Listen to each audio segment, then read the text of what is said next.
Day one of the World Juniors is officially complete, and we've seen some great games already. Some of the top teams like Canada, Sweden, and the US already getting started at this tournament. So today I want to go through each game's performances, the top players, the top disappointments, the top surprises, and then my takeaways and overreactions to the World Juniors so far. So what are my thoughts on this tournament up to this point, and who have been the biggest surprises and disappointments? Well, make sure you watch till the end as we go through everything today, and hit that subscribe button if you're new for more hockey content just like this all throughout the year, and of course, all throughout this year's World Juniors. Now, we have a lot of takeaways to get into, but let's talk about today's sponsor in BetUS, the place to make hockey picks throughout this season. You got on the NHL draft right now, the odds for first overall pick, James Haggins at -150, the rest of the field at 110. I think it's pretty good considering just how much hype Matthew Schaefer, Michael Misa are getting. To me, it's pretty even, and if you're feeling one of those guys first overall, that's a pretty good option to go for. You can also go through every single NHL game, the money line and the over-unders and everything there. All the options are within BetUS, and if you guys want to sign up today, just use code YouTube150, and you'll get an 150% sign-up bonus on your first deposit and 125% sign-up bonus on your next two deposits after that. Thank you to BetUS for supporting the channel, and let's get straight back into it. Now, like I said, we're going to go through all my takeaways through every single game. It was a very hectic day of World Juniors action. The first game of the tournament was Sweden versus Slovakia, which at least to start out was pretty surprising considering Slovakia came out to a 1-0 lead off the hips of Dalibor Dvorsky. We saw Slovakia for a big chunk of that game, really putting it to Sweden and staying competitive. Ultimately, Sweden kind of ran away with things, winning 5-2 in the end, but there was a lot of takeaways for me from this game that I think could translate throughout the rest of this tournament. And that leads us on to the first takeaway here. Axel Sandhagen, tournament MVP. It's certainly looking like that right now. And if you guys watched my World Juniors predictions video about a week and a half ago, you would know that we went through all the games and everything, so I highly recommend you check it out. But by the end of things, I made my predictions on the tournament MVP, the best defenseman, best goaltender, and everything.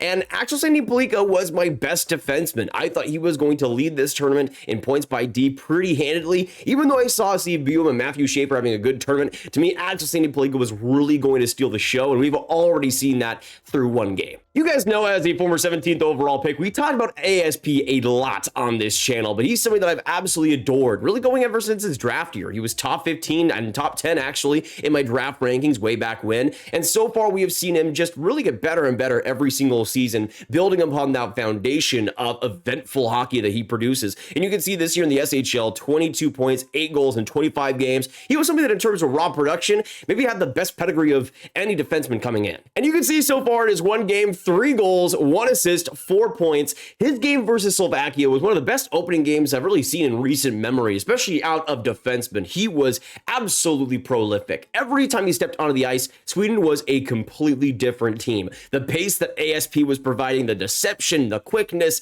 the way he was able to quarterback every single situation and just put the team on his back, simply put. He was just unbelievable, and I really do think this is going to continue throughout the rest of the tourney. A lot of this, of course, will depend on how far Sweden goes in this tournament, and even though I think ASP played well, Sweden had some weird moments, especially to start out with Slovakia. We'll see if that was just growing pains and if they'll be better from here on out, but of course the big tests will be teams like the US, Canada, and even other teams like Finland as well that I think can compete with the Swedes this year. We'll see what ends up happening, but if Sweden is going to go far, it seems like Axel Sandhagen is going to be a big part of it. That leads me on to my second point here with the Swedes in this tournament, and a little bit of an overreaction. We'll have to wait and see on this, but it relates to the Swedes' first line, which I thought was really good versus Slovakia in Otto Stenberg, David Edstrom, and especially Felix Ungersorum. To me, Ungersorum could be a big dark horse player in this tournament. He was absolutely brilliant in that game, I thought, versus Slovakia. Not otherworldly numbers like we saw with ASP, but 2 assists, 2 points in one game. He was dynamic. I think he was the main driver of that first line. He looked brilliant all throughout that game and really provided the speed and the intelligence that I think the Sweden forward group really needed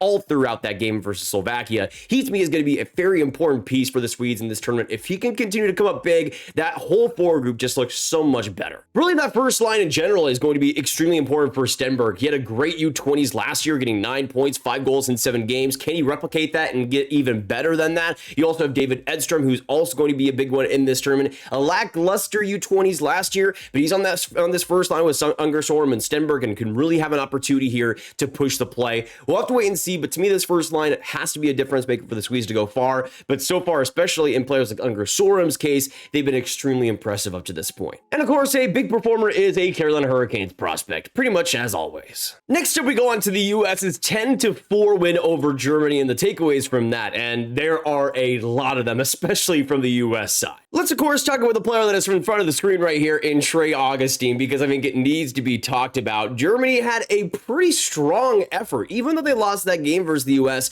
To put up 4 goals is pretty impressive, and honestly, I think the only reason they did was because of Trey Augustine. I'm not going to say the US's effort was perfect, especially that one goal that Germany scored where Zebulon just lost his position on the forward that he was battling in front of the net with, and that just allowed a goal off the rebound. That's the type of defense that I don't really like to see, but Augustine wasn't exactly doing the team many favors, and you could see after his first game in the World Juniors, a 4 goals against average and an 8-18 save percentage. Now, this is especially interesting when you look at Germany's goaltender, who allowed 10 goals in the game versus the US, and he ended up with a better save percentage than Trey Augustine. The US were rifling shots all game long. He was absolutely brilliant. You could see an 8.21 save percentage. Sure, the goals against average ain't too pretty, but the save percentage just a tick above Augustine with a workload that is night and day. Now, this was especially concerning to me because it wasn't about the goal total that was allowed. If it was 4 goals and they were all extremely high, valuable chances, then that would make sense. But I really only think maybe one of those goals was that type of play.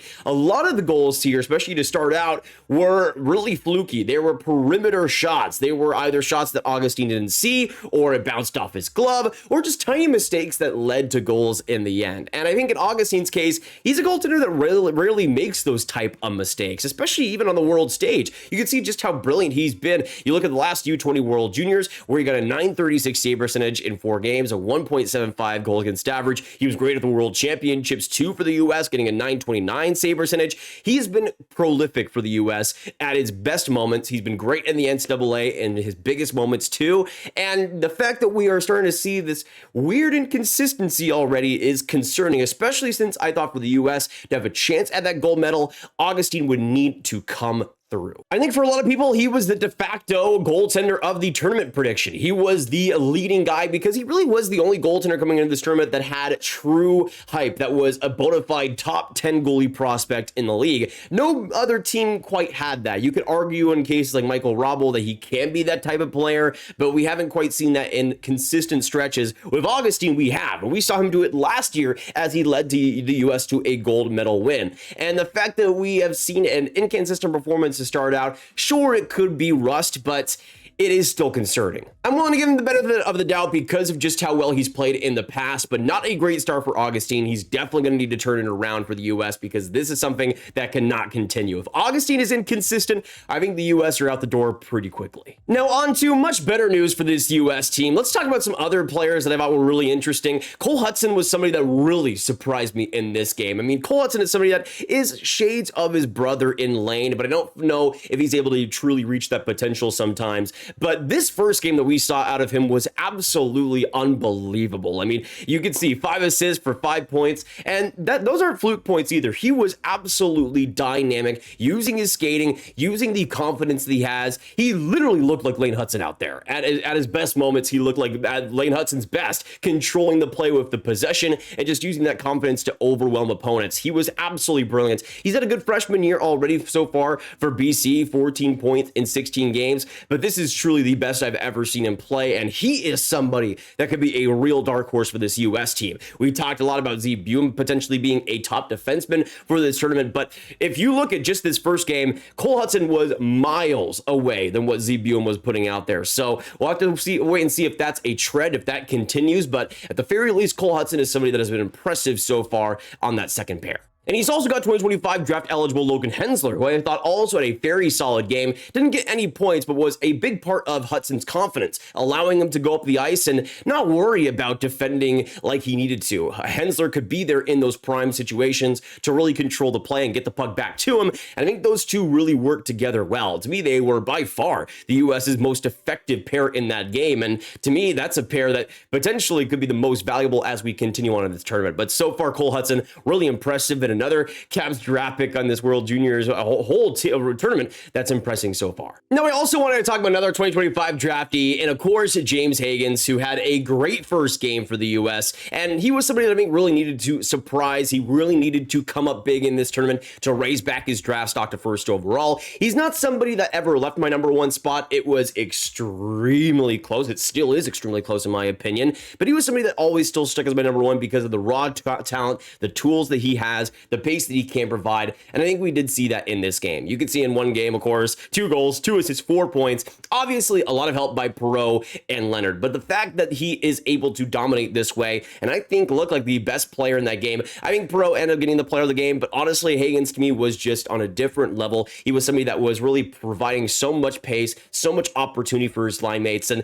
that's what you want to see. You want to see him get a confident tournament in because he's somebody that I think can really do a lot of damage. Even if Haggins continues to dominate this tournament, I still don't think first overall is by any means a lock, but I think Haggins really needed to show himself because of a lot of the doubts that have been starting to arise with him. I mean, I still think he's had a very solid freshman year. I think a lot of people have just been kind of oversaturated with so many great NCAA stat lines, but I think throughout some points at BC this year, he's gotten kind of unlucky, especially in the goal scoring department, and I think the points will actually get better throughout the rest of this year, and especially after this tournament since his confidence is so high. But I can't see where people are coming from with the lack of confidence there. Was still trying to get his feet under him. It has been a slower start than I think maybe some people expected, but I think especially with the tournament that the confidence that this tournament is going to give him, how well I think the synergy of Leonard and Perreault and what they're able to provide has given him, I think we're just going to see him have an absolutely brilliant tournament. He's something that the U.S. are definitely going to be relying on. Now, I also want to give a shout to the U.S.'s depth on the forward group that could prove to be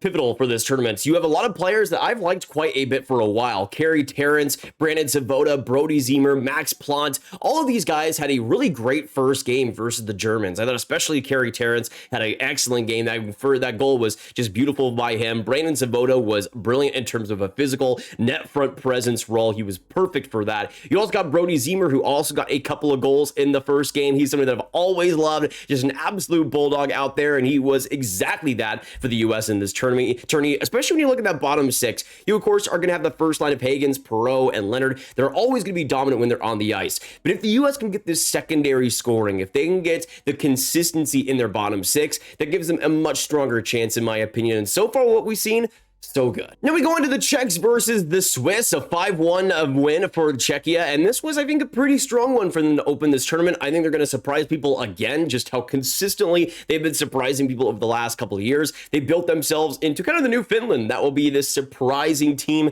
that will just absolutely work harder than you in every single situation and grind you down to a pulp. In Czechia's case, though, to me, one of the biggest takeaways so far is that Thomas Galvis, man, deserved to be drafted last year. He wasn't super high in my rankings or anything. He wasn't somebody that I was wanting in the first couple of rounds, but he's somebody that I'm still surprised to see not even get a draft pick. He is, yes, a smaller defenseman, but the puck moving ability, the pace, I mean, you can see in his first World Junior game, 2 assists, 2 points, and so far in the main Czechia league, he's been playing minutes. He's been playing solidly, 4 points in 25 games as somebody that is still just 18 years old. To me, I think he's a pretty underrated player, a player that should have been drafted, that is undrafted in this team, that I think will get a lot of attention because of this tournament. On to my last takeaway for the Czechs game. This one I think was really interesting. Is Michael Robel living up to his potential? Well, it's starting to finally seem like that. It's interesting because he has been this highly touted goalie for a long time. Huge frame, 6'6", 209 pounds, a second round pick by the Coyotes, and now with the Utah Hockey Club. He was somebody that I thought last year could have had a great tournament, but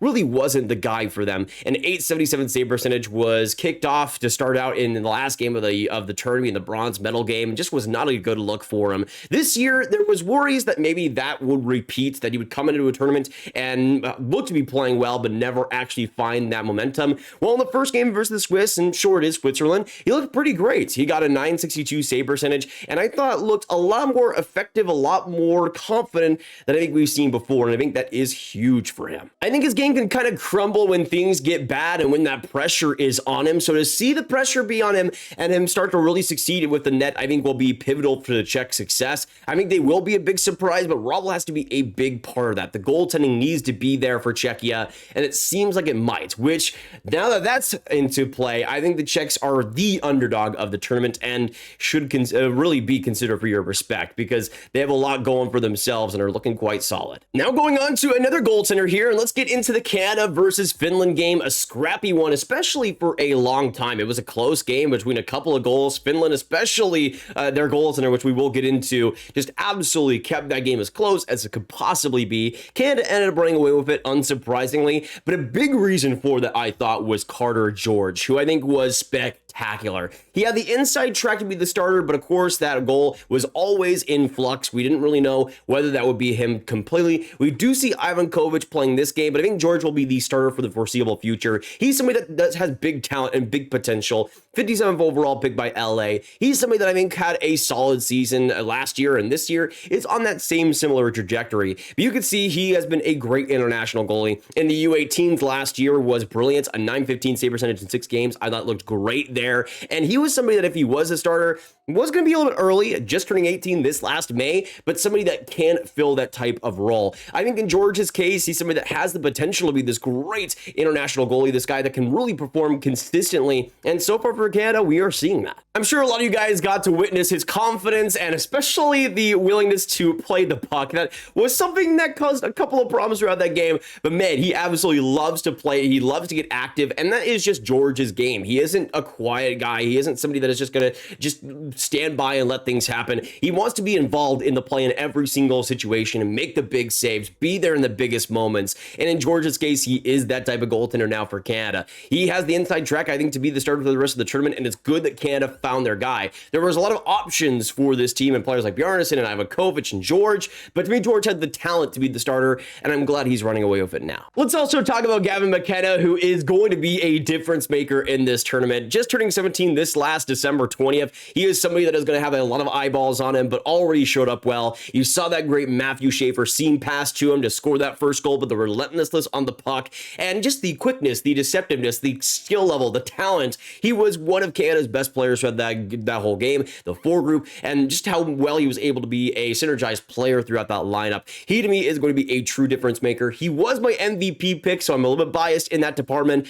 but man, I mean, the talent that we are seeing from a player that isn't even in this draft is just impeccable. Him and Matthew Schaefer and Porter Martone, those guys that are already so young, undrafted on this Canadian roster, have honestly been the most impressive so far, which is never really a surprise. It seems like always we have that one guy that is just going to be dominant before he's even drafted, that's going to lead this Canada team to something else, and in this case, McKenna is going to be that one. Now for my last takeaway, I wanted to give some love to Finland's goaltender that really impressed me last night in Petteri Rimponen, somebody that, of course, is an undrafted goalie, 6 foot, 176 pounds, so doesn't have the size or the draft pedigree that it will get him a lot of attention in this tournament, but I thought he was spectacular for the Finns. Unfortunately, wasn't able to look all that great goals against average-wise, but a .925 save percentage, and he really kept Finland in it for as long as he possibly could, man. That game should not have been 2-0 for as long as it was, but it was because of him. He was absolutely brilliant, and even though there were players like Kim Sarainen and other players that are drafted that could have been in that starting role, Rimponen, I think, really showed well and will keep Finland in this tournament. If he continues to play that way, Finland is always going to have a chance of how scrappy and just disgusting they could be all over the ice. In Rimponen's case, though, he was the standout to me, and I think will be an interesting one to keep an eye out throughout the rest of this tournament. If Finland has a chance, Rimponen, I think, will be right there in the thick of it, keeping them in games. But those are my early takeaways from the World Juniors so far. So much fun this tournament. It is the best time of the year, and I hope you guys enjoy it. And of course, look out for more content in the future throughout this tournament. So make sure you subscribe if you haven't already. Hit that like button, hit the notification bell as well, so you can get notified on all the World Junior videos that come out. Of course, comment down below your thoughts on the World Juniors so far. What are your takeaways? What are your overreactions? I would love to know your thoughts down below. And of course, you know, with all the hockey fans you guys know online, and click on this card for all of my World Junior content right in one playlist. And of course, make sure you sign up at US today using code YouTube150, and I will see you guys in the next one. Have a great day, drink some water, and goodbye.